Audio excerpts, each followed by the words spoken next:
Hello everyone, and welcome back to our Let's Build of the Roger Williams Park Zoo. Last episode we basically worked on the American Bison exhibit, and this episode we are continuing the North American section by doing our Pronghorn exhibit. So it's going to be kind of a shorter episode. This exhibit is, I would argue, probably the most boring slash mundane exhibit we've probably done so far, but it has a level of charm to it because of its simplicity towards the end.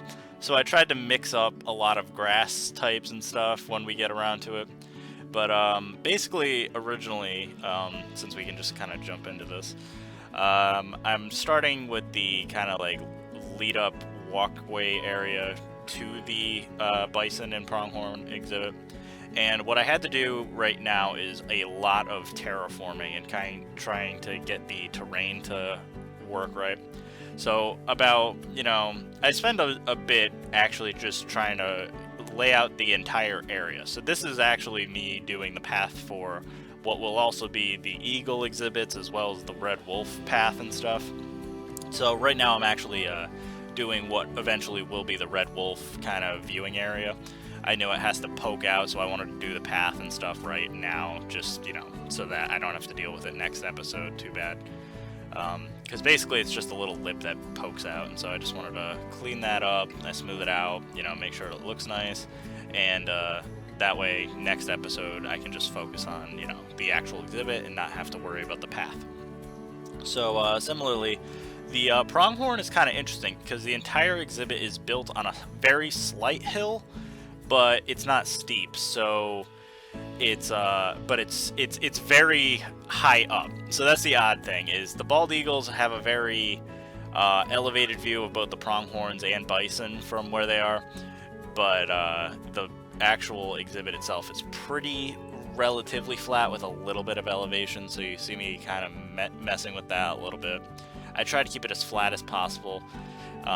It's just kind of odd because it's like in a little ditch from the path down below from where the bison are and stuff, but it's also like, it slowly, gradually elevates leading up to the eagles as well.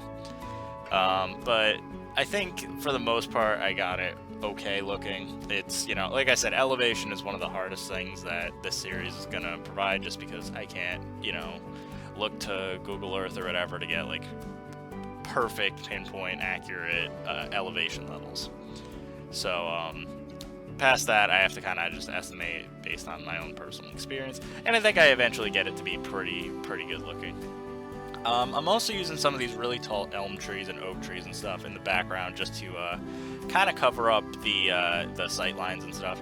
Also, I love those Brazil nut trees from the South American DLC. I think they're really useful for everything that I need as far as like really tall trees that kind of fill the skyline.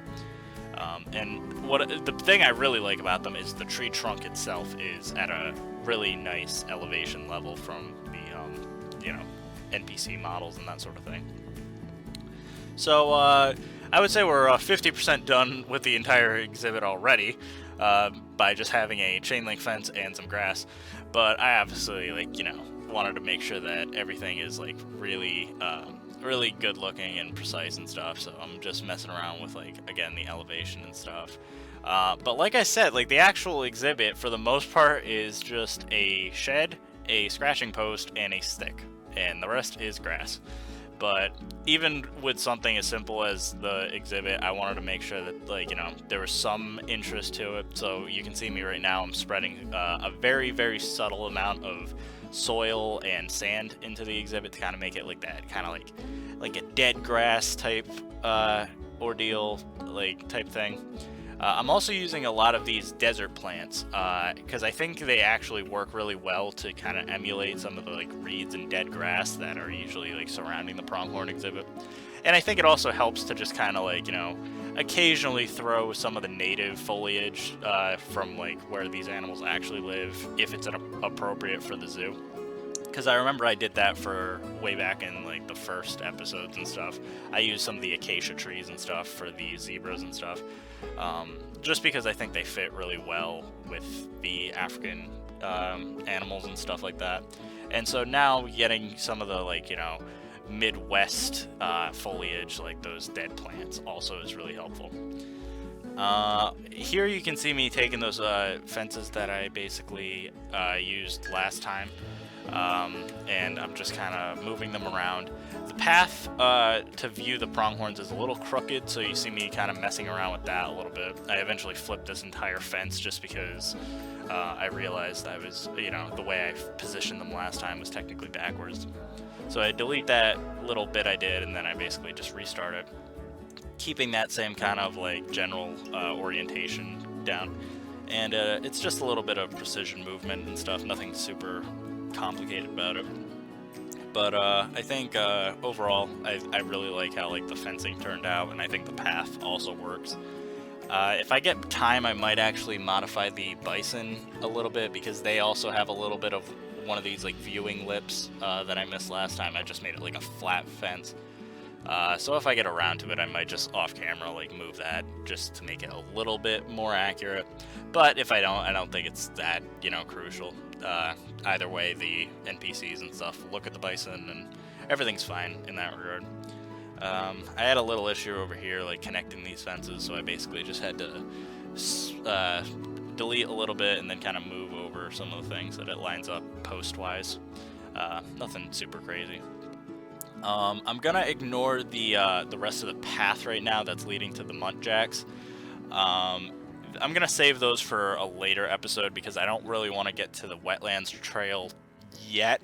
I kind of want to focus more on the like Asia trail and stuff. I want to get the core bit of the zoo done before I just kind of do like some of those finishing touches. And I feel like the Reeves muntjac is just one of those extra things that we'll get around to like much later.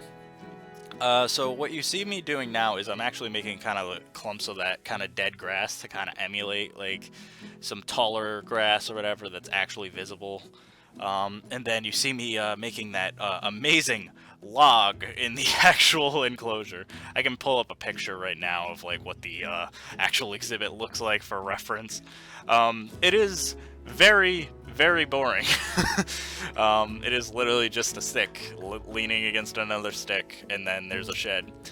But I'm gonna make it the best, most accurate shed I possibly can. So you actually see me. I did try to put a lot of effort into this shed for no real reason, since it's just kind of, a rinky-dink kind of half, I don't know. Like, it's just not a very good shed. And so what I wanted to do is, even though I tried to make it like kind of nice at first and use like a lot of the things, I realized, no, it isn't the best shed. This entire exhibit was actually supposed to be temporary, which I can kind of like go into a little bit of detail on that.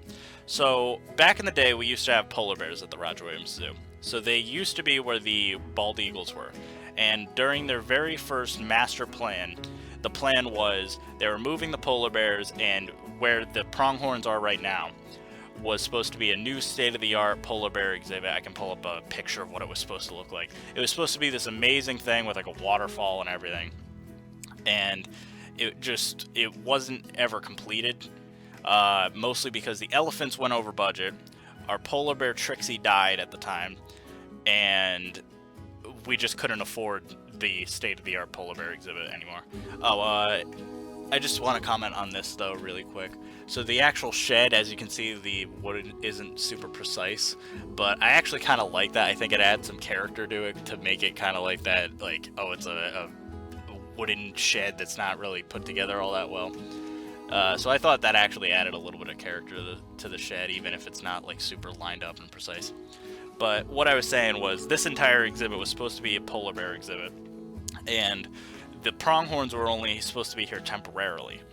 So this was supposed to just be kind of a makeshift exhibit for them, and then I don't know what the plan was, if they were supposed to get like a bigger exhibit later on or whatever, but all of that changed when the elephant exhibit went over budget, and so the polar bears got nixed, and in turn the temporary pronghorn exhibit became the permanent pronghorn exhibit. until recently when our new master plan has come into play, and the rumor is they're gonna try to find a way to almost bring back the original polar bear idea, only instead we're getting grizzly bears where the pronghorns are. Very similar layout exhibit-wise. It looks like there's going to be a stream going through, and there's going to be like a North American river otter extension and stuff like that. But the pronghorns are getting kicked out. So, while that is unfortunate for any pronghorn fans out there, I wouldn't worry about it too much because the zoo is I think they said the plan would be like to get the grizzly bears and stuff by like 2032. So at minimum, this pronghorn exhibit is going to be around for like another 10 years. So I don't really see it as a big, point of contention.